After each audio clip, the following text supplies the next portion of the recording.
بسم اللہ الرحمن الرحیم نحمدہ ونصلی علی رسولہ الکریم وعلی عبدہ المسیح الموعود۔ ملفوظات حضرت مسیح موعود علیہ الصلاۃ والسلام۔ 30 دسمبر 1897 حضرت اقدس علیہ السلام کی تیسری تقریر برجلسہ سالانہ 1897۔ حضور علیہ السلام نے فرمایا، اصل بات یہ ہے کہ ہمارے دوستوں کا تعلق ہمارے ساتھ اعضاء کی طرح سے ہے،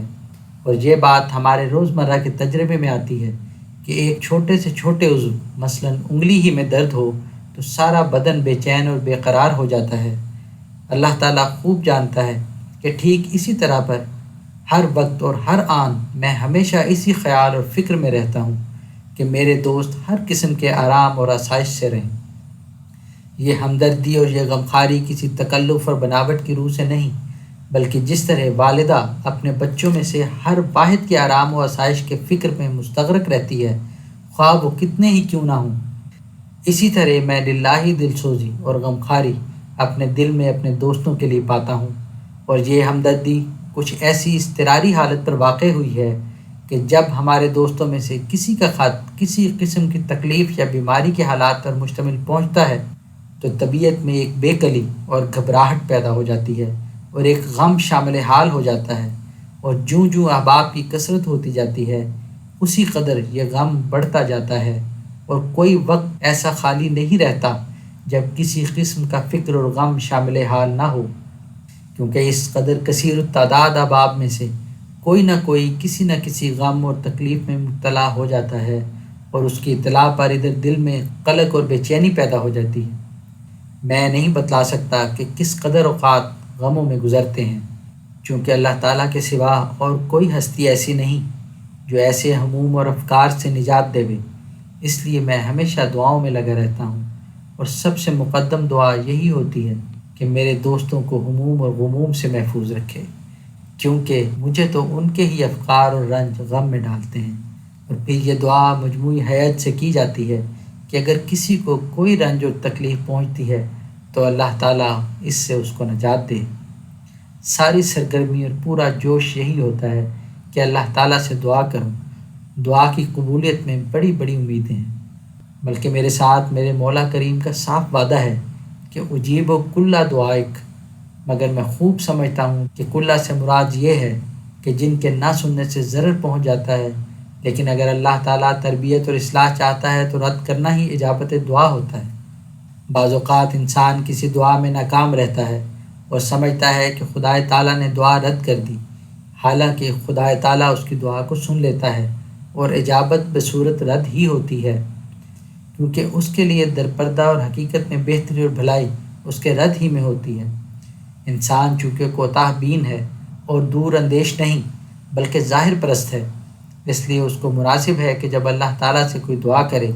اور وہ بظاہر اس کے مفید مطلب نتیجہ خیز نہ ہو تو خدا پر بدظن نہ ہو کہ اس نے میری دعا نہیں سنی۔ وہ تو ہر ایک کی دعا سنتا ہے، ادعونی استجب لکم فرماتا ہے۔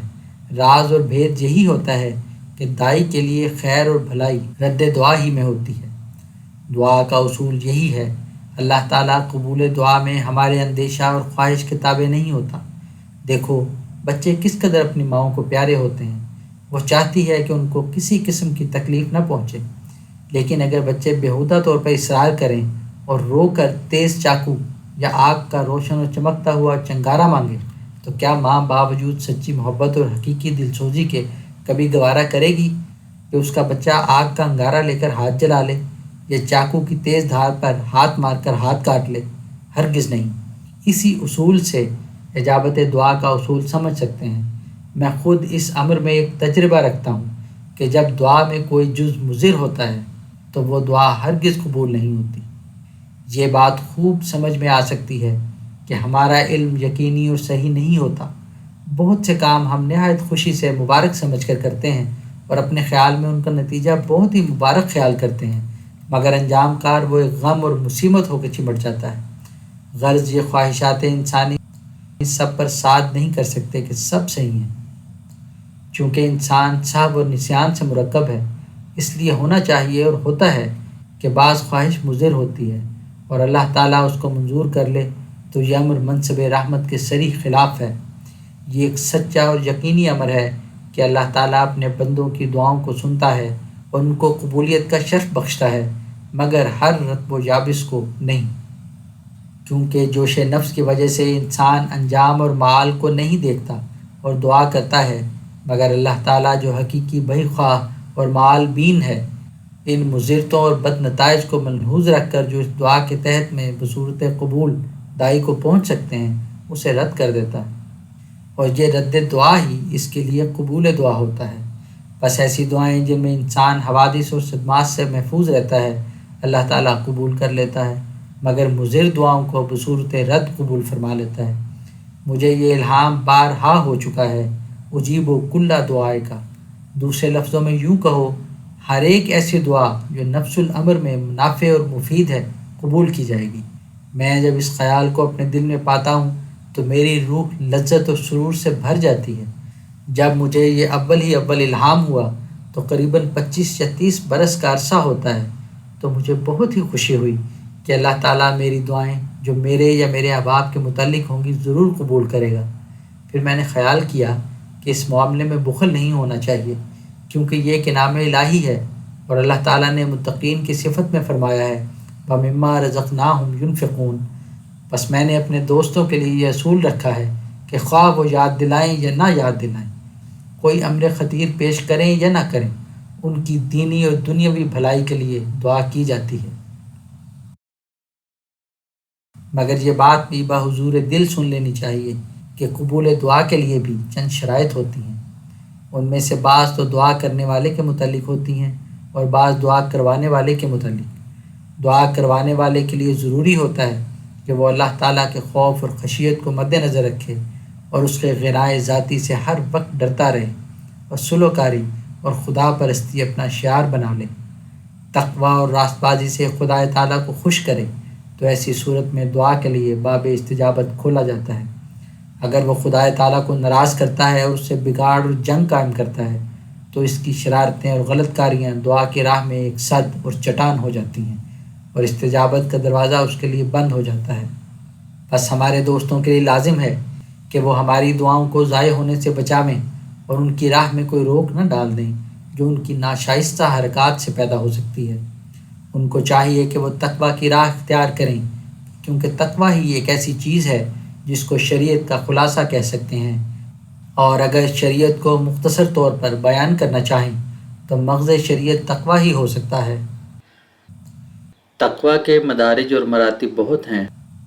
لیکن اگر طالب صادق ہو کر ابتدائی مراتب اور مراحل کو استقلال اور خلوص سے طے کرے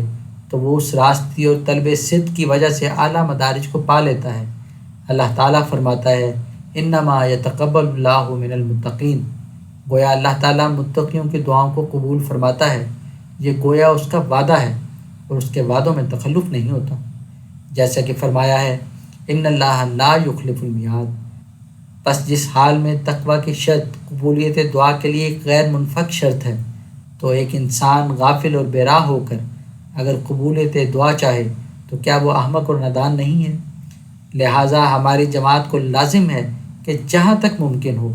ہر ایک ان میں سے تقوی کی راہوں پر قدم مارے تاکہ قبولیت دعا کا سرور اور حظ حاصل کرے اور زیادتی ایمان کا حصہ لے۔